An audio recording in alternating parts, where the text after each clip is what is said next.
بسم الله الرحمن الرحيم نحمده ونصلي على رسوله الكريم. Hasan al-Basri rahmatullahi alayhi, he says that إن الرجل لا يدخل المدخل ويجلس المجلس ويأكل الأكلة فيغير قلبه. That everything you do, where you sit, where you go, who you talk to, all of these things have a subconscious effect on your life. So much so that Rasulullah sallallahu alayhi wasallam, he indirectly instructed us and told us that even the company of the animals you associate yourself with will have an effect on you. He says that the people of the softest hearts and who are kinder are those who look after sheep. Why? Just the nature of sheep is that they're soft, they're tender. When you interact with them, the way you have to interact with them makes you tender and soft, kind, caring. That's why all of the Anbiya look after sheep. It's like a training. And the sheep they're not that clever. So they run away from the jama'ah, from the whole herd. And then when they run away, then a wolf might get it, you have to look after them. You can't even like whip it, you can't even hit it because they get injured. So you have to look after each other. Each of them have their own characteristic. It trains you, it gives you the ability to look after, to be kind, to be humble, it trains you. So Allah trained all the Anbiya via this profession. And you see the harshest hearts are those who look after the camels. Because the way the camels behave, a person has to be very harsh, very rude, keeps on shouting at them. In the al-faddadin, in the adnab al-baqar, you keep on shouting at them. That's why you see, for example, even certain jobs and professions. I don't know, I obviously can't make a very general statement, but like people who are like in healthcare, you see people bleeding, you see people in pain, people in difficulty. So if you are not like extremely hard-hearted, that profession will automatically make you soft. Because you know, like, you've seen people in pain all the time, you're trying to help people, you're trying to assist in people. You get anomalies, but that profession itself will make you, like caring, tender, soft. And you've seen, people, you see so many difficulties and hardship. It makes you appreciate life more. And then people who have already like jobs which are very like, people who like the army, soldiers, the training, interrogators, that's a job. That just makes you very hard-hearted. It makes you look at people as like objects, like people who manage crowds, but they don't have good training, or they don't look at, it makes you feel like degrade and dehumanize people. So even the jobs you have, the professions that you have, the things that so he says that you sit one place, you sit in a gathering, you sit with somebody, you eat with somebody, you drink with somebody, all of these things have a subconscious effect upon you. And he says here, فَإِيَّاكُمْ وَالدُّخُولَ عَلَىٰ أَهْلِ الْمَصْطَى. He says that stay away from going and visiting the people who Allah has given lots of dunya to, open up the dunya to. Why is this going to happen? Why? Because he says here, فَإِنَّ الدُّخُولَ عَلَيْهِمْ يُغَيِّرُ قَلْبَ الرَّجُلِ. When you constantly see people who are wealthy, people who are affluent, people who are living a life of luxury, people who are living a life of heedlessness and just for luxury, what will happen? He says it will change your heart. It will definitely change your heart. What will happen? فَيَتَسَخَّطُ مَا فِي يَدَيْهِ. What you have, what Allah has given you, ni'mah Allah has given you, you will start to belittle this. Think of it as being insignificant, of being useless, of being worthless, and become ungrateful to Allah subhanahu wa ta'ala.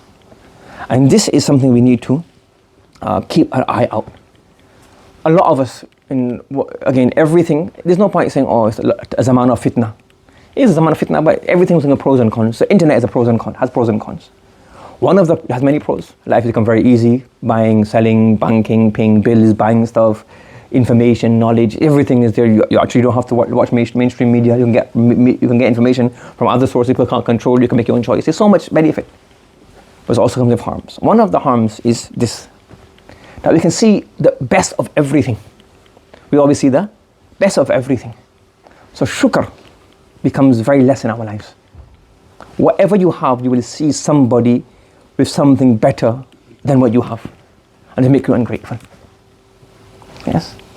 And if you keep on like looking at these things, become ungrateful.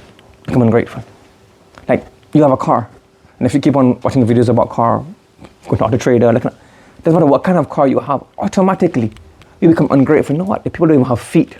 People have to walk miles to get water, and I'm complaining I got the older version of a car that doesn't have a USB-C, it doesn't got USB adapter to the audio. Notice what happens, isn't it?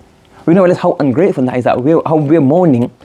We live in a life of so much ni'mah that our complaint is my car doesn't have a USB-C adapter for my phone, it has to use USB to connect. That's our ungratefulness.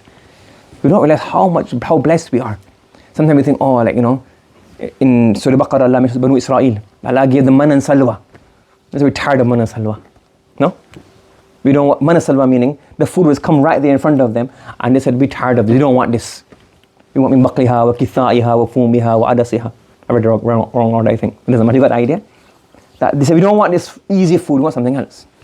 So there's somebody who's speaking, I overheard them. I don't know the full context, so I don't know what they meant. But they were saying, biryani khai khane taki kya apre. Biryani is supposed to be the best food. Biryani is an Indian food, which you have like one of the elite food. So I don't know if it's talking about when you have, they were talking about, they were doing, you have charity food or whatever. So I'm not sure, so I don't want to criticize that person. You don't know him anyways. But that came out of a person's mouth. So imagine the luxury that we're living in. That we're tired of eating biryani. Make something else. And we don't realize this. And make something else. People are, we're getting tired of it. Do you understand? Because we have this so often. What people like to have biryani once a year would be a ni'mah. Like, we have meat once a year or Eid we can have. Are we complaining that we're tired of biryani? Give us something else. So we're not different. So when Allah subhanahu wa ta'ala mentioned Banu Israel in the Quran, it's not a history fact, it's because this is the nature of man. When you have something and it becomes very common, you don't realize what it is. And when you see that everybody else has something similar to you or better than you, you become ungrateful to what you have. And I mention this every year, probably mention it 3-4 times a year, you're probably bored of me saying it over and over again. Almost every one of us, all of you who I kind of roughly know, I can guarantee that you have a better life than Queen Victoria. You have a better life than Harun Rashid. Because Harun Rashid didn't have running water. He would have water that's from the well, and it's probably going to be a bit what? After a while it gets a bit stale in water. But your water is fresh from the pipe. You wake up in the morning, you have a choice. This is cold water, hot water. That's it. All you have to do is switch the side of the tap to decide if you want hot water for warm wudu or you want cold water to drink. That's all you have to do. You don't have to take out from the cup, container. Look in the kitchen, you have a small kitchen. What do you have? Fresh milk, meat, cereal, Weetabix, cornflakes, bread. I'm going through my whole kitchen list of what I have in my kitchen. Everybody knows what I have in my kitchen. Yes, we have biscuits. All of these, we have so much. The things that we have, the kings and queens before didn't have this. But we're ungrateful for these ni'mah because everybody else has got it. So we don't see it as a ni'mah. If we actually sit down and ponder deeply about each ni'mah of Allah subhanahu wa ta'ala, we will become, wow, this is amazing. This, like, you're coming to madrasa and it's raining. You either have an umbrella or you have a jacket which can put a hood on. Look at that name of Allah subhanahu wa ta'ala. Think about that at that time. That you live in a house that doesn't leak. When it's raining, do you ever think, like, we do open the door, it's raining. You don't have to worry about the cold coming to your house. You don't have to worry about the heating in the house. You don't have to worry about water leaking into your house. But we don't even think of this as a ni'mah, that even when the rain is falling, we are mahfuz and safeguarded by a roof and a sealed house, which we don't have to worry about. When you come out, we can still go to school. We go to school, go to madrasa, go to the masjid. We have a coat, we have a hood. No big issue. It's slightly uncomfortable for us, but it's not even an issue. We never think of it as our big musibah today. Now, how many people are refugee camps? How many people are homeless? How many people live in tents? And for them, this is so when you're walking in the rain, you might think, oh, it's raining, we're moaning, oh, it's raining, it's good bad weather today. Within that rain is the ni'mah of Allah subhanahu wa ta'ala. But we don't realize, we don't think about the ni'mah of Allah subhanahu wa ta'ala. Within every single thing that we do, there's ni'mah within ni'mah within ni'mah. Compound ni'mah. Look at the food we have, grapes. Who planted these, like the rain, the planting, the farming, the harvesting, the cultivating, and it comes to you and you think, well, you say, oh, I bought these grapes. So what if Qarun say, إِنَّمَا أُوتِيتُ عَلَىٰ عِلْمٍ? I bought it. My hard work. I work hard, I work 4 hours, 5 hours, I earned the money and I bought it. You didn't buy this. For you money to have that value, to how much effort and hours you have to put in to get one grape. Look at the whole process. And Allah gives it to you in a container. You just go there, pull it off the counter, the shelf, you put it in. You don't even think where these grapes came from. Allah says, قُتِلَ الْإِنسَانُ مَا أَكْفَرَ. How ungrateful is man? And then if you go into our times, then we become ungrateful of so many ni'mah. And one ni'mah, not time is everything, one ni'mah is beauty. One ni'mah is your own beauty. I'm not talking about somebody else, your own beauty. Allah subhanahu wa ta'ala has made, لَقَدْ خَلَقْنَا الْإِنسَانَ فِي أَحْسَنِ تَقْوِيمٍ. Allah has created man in the best of all forms. From all of the makhluk, the most greatest of all makhluk is Adam and Banu Adam. That's why somebody, I think Harun Rashid was somebody, he's like, oh, he was messing around with his wife, and he says, Wallahi, I swear, you are more beautiful than the moon, to his wife. Yes, he's trying to flatter her with his poetry.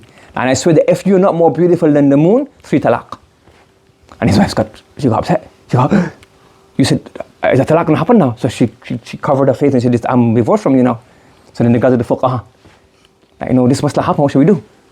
So one there was a discussion and one of them said, no talaq. Why? لَقَدْ خَلَقْنَا الْإِنسَانَ فِي أَحْسَنِ تَقْوِيمٍ. Allah said in the Quran, clear cut, that man is even more beautiful than the moon. So your wife is more beautiful than the moon. So your talaq is not talaq. Because definitely the wife is more beautiful than the moon. Allah said in the Quran that the most best form of all makhluk is human.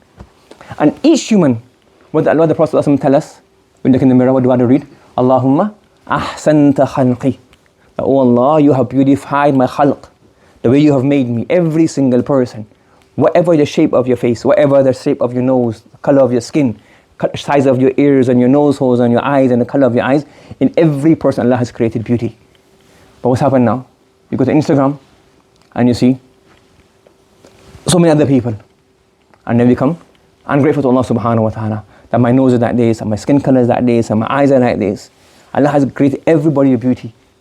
So not that you be proud and arrogant, but you're grateful to Allah subhanahu wa ta'ala. And being ungrateful is you become, I want to be like that, I want to be like this.